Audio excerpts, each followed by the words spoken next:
इसका क्वेश्चन का आंसर देना पड़ेगा आपको।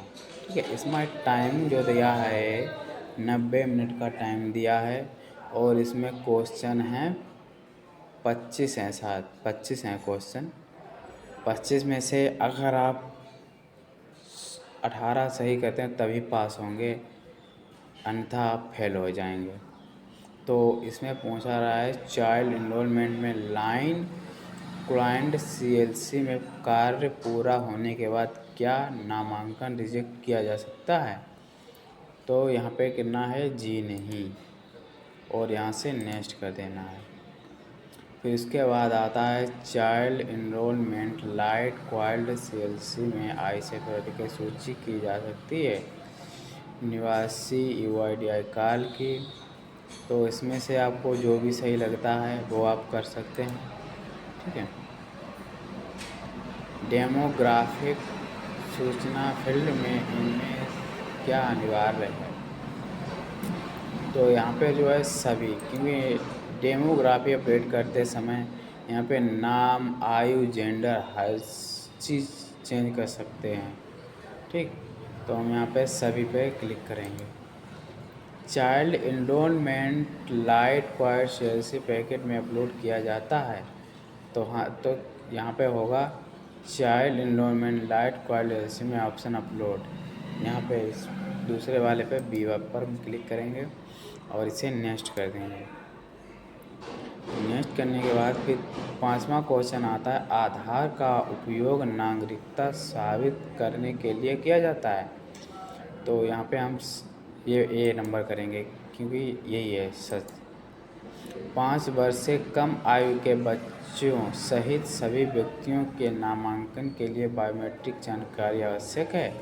तो यहाँ पर भी पहला होगा, क्योंकि 5 वर्ष के बाद सभी बच्चों की जो है बायोमेट्रिक अपडेट करानी पड़ती है, क्योंकि उसके बाद अगर नहीं कराते तो आपका इनएक्टिव कर दिया जाएगा आधार कार्ड। फिर 7वां क्वेश्चन आता है child enrolment lite client CLC में इनरोलमेंट लोकेशन को कैसे कैप्चर किया जाता है। तो यहाँ पे आ रहा है मैनुअल डाटा एंट्री जीपीएस डोलों के द्वारा रजिस्टर्ड के इनपुट द्वारा। तो यहाँ पे लिखा जाता है जो जीपीएस, क्योंकि जीपीएस जब तक नहीं लगाओगे तब तक लोकेशन पता नहीं लगेगी आपको। तो हम यहाँ पे बी करेंगे, उसके बाद हम आगे बढ़ा देंगे। उसके बाद आया 8वां क्वेश्चन आया है क्या चाइल्ड इनरोलमेंट क्लाइंट सीएलसी के जरिए पता कैप्चर किया जाता है। तो ये जी नहीं, बी वाला होगा, क्योंकि हम इसके द्वारा ऐड नहीं करते हैं। फिर इसके बाद ITI पावती है child enrolment lite client CLC कौन सा कंपेरिजन तरीका प्रयोग किया जाता है। क्योंकि जब हम उसे करते हैं तो पावती प्रिंट या दोनों में से इनमें से है पावती प्रिंट, जब तक प्रिंट नहीं करेंगे तब तक उसमें लोकेशन कवर नहीं होता है। तो हम इसमें करेंगे मोबाइल।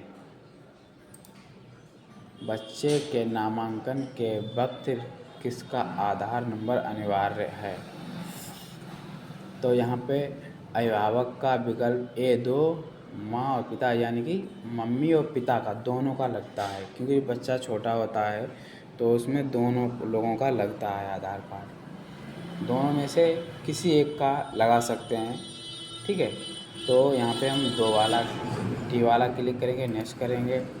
उसके बाद आता है 11वां क्वेश्चन, नामांकन एजेंसी के द्वारा व्यक्तियों को नामांकित करने के उद्देश्य से प्राधिकरण द्वारा अधिकृत व मान्यता प्राप्त कोई संस्था है।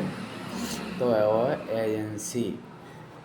ठीक है, तो हम यहाँ पे सी वाला पे क्लिक करेंगे और इस पर नेक्स्ट क्लिक करेंगे। इसके बाद child enrolment client CLC single fingerprint scan device प्रयोग की जाती है। तो हम यहाँ पे जो देख रहे हैं क्वेश्चन,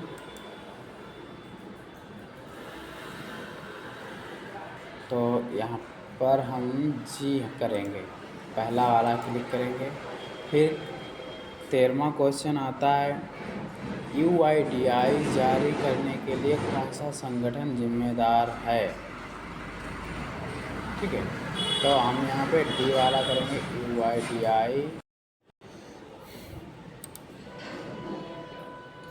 तो दोस्तों यहाँ पे अब 15वां क्वेश्चन आता है, ऑपरेटर प्रशिक्षण की भूमिका के लिए प्रमाणन परीक्षा आयोजित करने के लिए जिम्मेदार है। तो यहाँ पर क्या होता है, रजिस्टर यानी जिस एजेंसी से आपने रजिस्टर किया है वहीं से आपका जो हो सकता है। तो यहाँ पर हम डी वाला क्लिक करेंगे, नेक्स्ट करेंगे।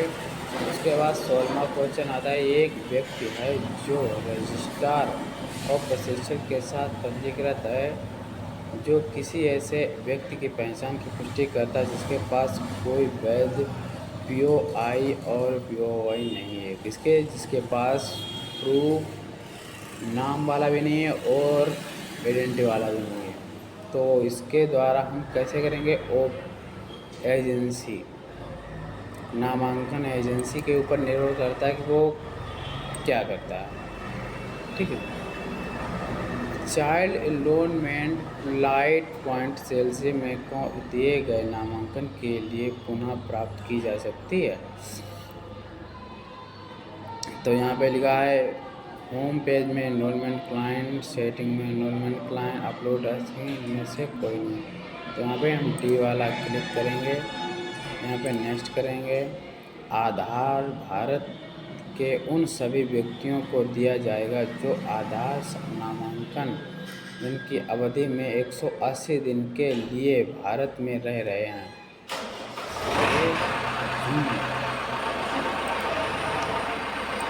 तो यहाँ पे हम सब पे क्लिक करेंगे, लिस्ट करेंगे।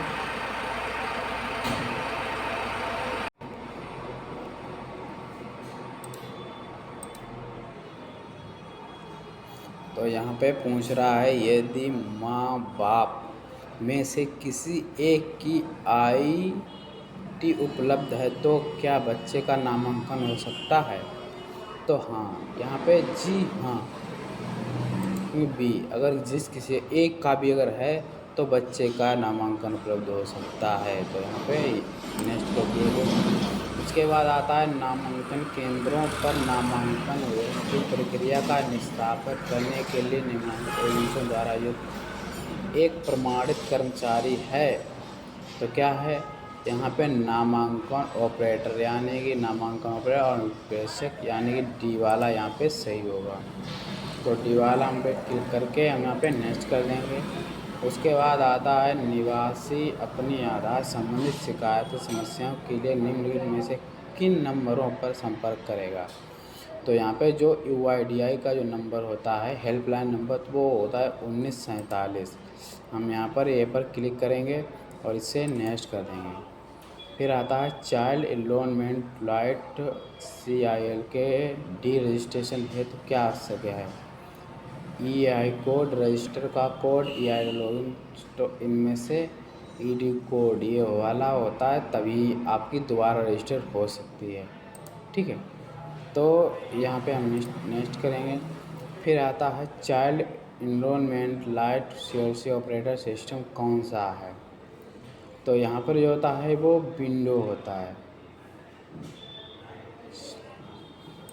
तो यहाँ पे हम विंडो वाले पे क्लिक करेंगे और नेक्स्ट करेंगे। फिर आता है पेरेंट आधार टैब में आधार नंबर एंटर करने पर लाल रंग आने का क्या मतलब है।